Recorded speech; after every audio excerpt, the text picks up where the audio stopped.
Welcome to Empower Echoes, where we turn inspirations into great impact. We have been talking about post-traumatic stress disorder for quite some time now. And in today's video, we'll be talking about what you need to know about post-traumatic stress disorders, part 2. In my last video, I talked about the silent struggle of post-traumatic stress disorder as one of the things you need to know. And in today's video, we will explore the hidden nature of post-traumatic stress disorders. Now, the hidden nature of post-traumatic stress disorder makes it difficult, for it to be recognized, and it therefore leads to, misjudgments and isolation and also misunderstanding. Because one of the greatest challenges of post-traumatic stress disorders is the fact that people that are experiencing post-traumatic stress disorders often bottle their emotions, their pain. Those pains are quite invisible, so it makes it difficult for people around them to understand or to recognize that this person is struggling. Therefore, the people often misjudge individuals that are experiencing post-traumatic stress disorders. Like I've always used this as an example. For someone who has a wound or an injury, you could see the scar. You could see how, from the very first time, you could see how the blood is flowing, gushing out of the wound, how the blood is clotting, how the wound is closing up, and the aftermath affects the scar. You can see that. But with post-traumatic stress disorder, you don't see it. It's internalized. You don't see it. So it's difficult for people to recognize the struggles that individuals go through. Therefore, it's easy to judge them. It's easy to misunderstand people going through post-traumatic stress disorders. I have a lady that I know, and I heard someone who didn't understand her struggle saying, oh, she just likes to show off. She just likes attention. And it broke my heart because they don't understand the silent struggle, the hidden nature. Now, people with post-traumatic stress disorder, they try, to maintain conversation.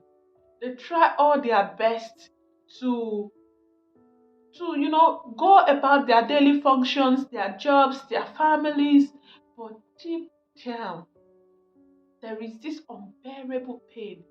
There is flashbacks of the horrific moment of their lives. I remember a particular time that, things were very horrible around me, I would cry every day. My roommates then said, Abigail, she knows someone who got blind by crying, because I would cry every day. And this same me that cries every day, the next morning I wake up, brush myself up, I go to work. I attend to over 50 clients on daily basis, and I will do my job excellently well, that every month I was getting performance bonus. I was hitting all the targets. And this is the same me that comes back home and cry myself to sleep every night. The struggle is real. Now, one of the challenges that people living with or going through post-traumatic stress disorder go through is the fact that it is hidden, it's internalized. Therefore, they don't get enough support that is required. Because how on earth will my colleagues at work believe that I cry myself to sleep every night? Because this is the same that come to work. Hi, are you okay? Is everything okay? That's why beneath, no one knows what goes on behind the closed doors. And because no one knows, they assume you are okay. And that is where people living with post-traumatic stress disorder lack support. They feel they are not getting the support they need.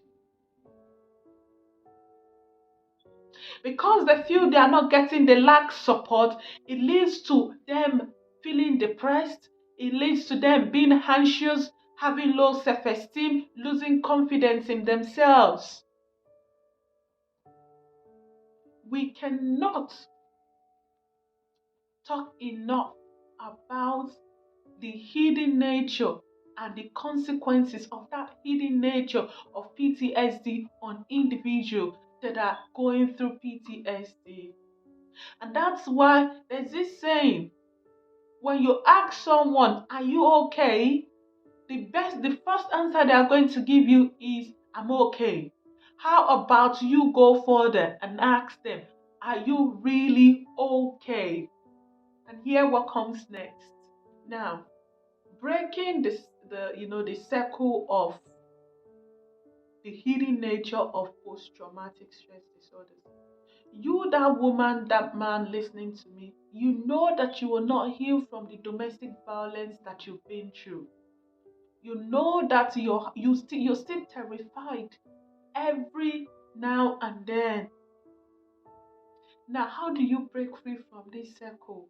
It starts by you understanding, being aware of what is going on around you, understanding it and speaking out and looking for help.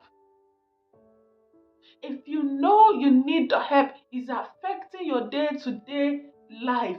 No one deserves to go to work and come back home and wet their pillows.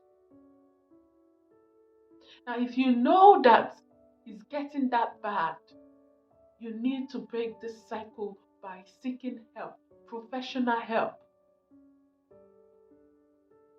It is very important that you seek professional help.